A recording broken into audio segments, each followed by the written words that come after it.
El domingo pasado, en el Adviento, la Iglesia nos invitaba a recibir al Señor que viene. Ahora nos anima a preparar el camino del Señor.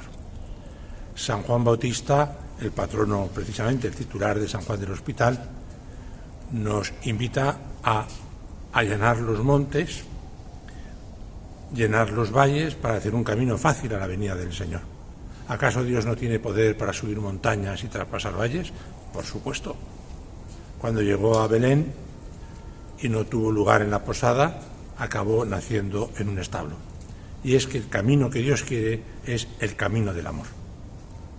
Por tanto, hemos de, como nos dice la oración del primer domingo de Adviento, acercarnos al Señor acompañados de las buenas obras, que son las obras de amor y de cariño.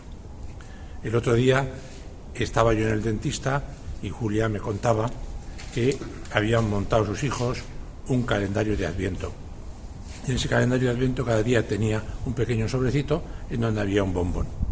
Pero se dieron cuenta que ese no era el procedimiento. Se acabaron los bombones y cada día uno pone un pequeño ofrecimiento al Señor.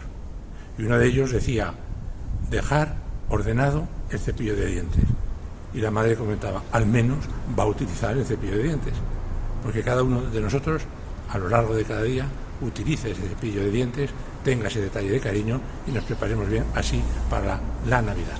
Porque Dios llega a través de un camino de amor y ha de encontrar el corazón enamorado y dispuesto a recibir el amor de Dios. Un abrazo muy fuerte y hasta la próxima. Chao.